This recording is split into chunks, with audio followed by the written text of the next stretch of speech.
안녕하세요. 고양신문에 실린 기사 내용인데요. 실체 없는 창능 기업 유치, 공업 물량 재배치 검토해야 한다는 내용입니다. 이것이 이제 국토교통위원회 한준호 의원이죠. 고향 을일 겁니다. 국회 질문에서 나온 내용입니다. 이러한 부분을 우리가 세세히 잘 지켜보면서 정말 지역 국회의원들이 얼마만큼 일을 하고 또 어떻게 우리는 국회의원 선출을 해야 되는지, 지역 발전을 위한 힘이 어떻게 실 것인지, 이러한 부분들은 우리는 생각을 해 봐야 됩니다. 앞으로는 이제 이러한 부분이 과거에는 알지 못했지만 앞으로는 상세하게 알아볼 수 있는 그런 시스템으로 갖춰 가지죠. 각자의 생각에 의해서 잘 선택하시고 지역 발전을 어떻게 잘 만들어 갈 것인가 고민해 보시기 바랍니다. 자, 그럼 기사 내용 한번 보시겠습니다. 지금 보시게 되면 기업 유치 개선책 구체성 없다, 이런 얘기고요. 창능엔 공업 물량이 아예 없다. 또 기업 필요, 전력 공급 계획도 필요하다, 이런 내용입니다. 자, 내용이 어떤 건지 자세히 보겠습니다. 한준호 의원, 더불어민주당이죠. 고양시는 다 더불어민주당이 지금 국회의원을 가지고 있습니다. 지난달 6일 국토교통부와 LH에 대한 국정감사에서 창릉 3기 신도시 기업 유치 촉진이 실현될 수 있는 인프라 계획이 미비한 상황이다라고 지적을 했습니다. 그 내용이 무엇인지 한번 보면, 우선 창릉 신도시 246만 평 중에 41만 평의 자정용지가 있음에도 공업 물량이 전혀 없기 때문에 기업 유치에 한계를 지닌 점을 지적했다.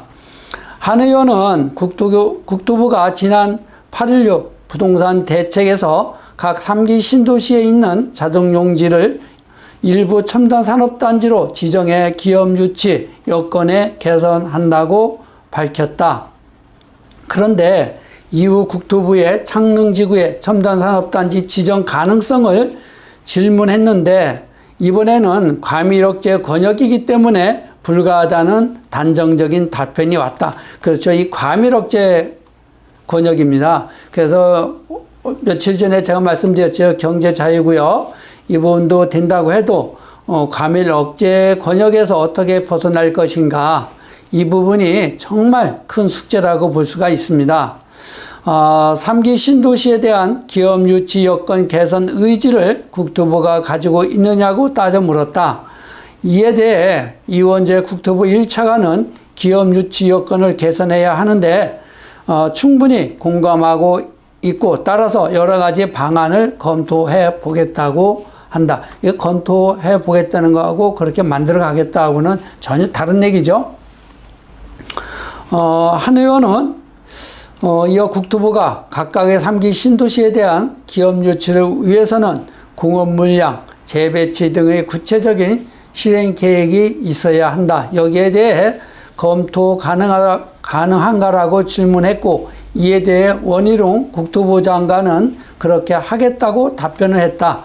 그죠? 이 공업용지가 없으면 기업들이 들어올 수가 없는 것입니다.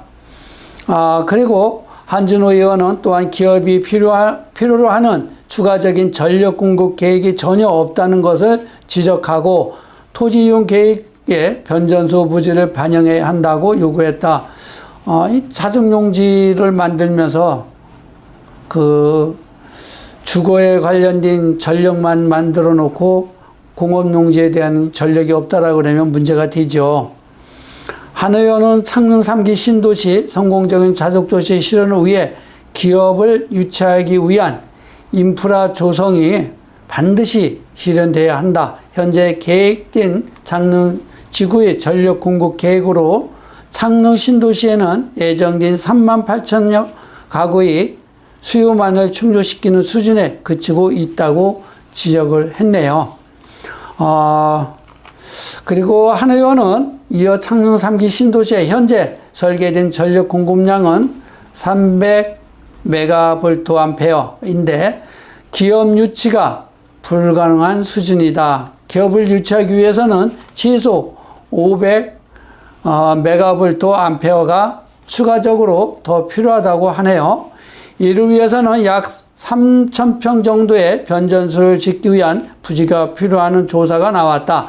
변전소의 부지 확보를 위해 고양시가 협의 요청을 했을 때 LH가 적극적으로 협력할 의향이 있냐고 물었다. 이에 대해 이정관 LH 사장 직무대행은 의원님이 말씀하신 대로 성실히 협의하도록 하겠다고 답변을 했다고 하네요. 지역의 발전을 위해서는 이렇게 꼼꼼하게 우리가 챙겨보는 것도 나쁘지 않고, 또 앞으로 이 창릉 3기 신도시가 정말 잘 만들어지기 위해서는 주민들이 적극 협조하는 그런 모습도 보여야 되고, 또 우리가 이제 내 집 마련을 하기 위해서 이렇게 스마트한 도시가 만들어지는 곳을 잘 고려해 보면도 좋지 않을까 생각합니다. 다만 2029 전후로 비롯해서 3기 신도시가 전체적으로 입주가 시작이 된다라 그러면 부동산 시장에 큰 변화가 또 올 거라고 보고 있습니다. 오늘 이렇게 해서 창릉 3기 신도시 자동용지에 대해서 말씀을 드렸습니다. 감사합니다.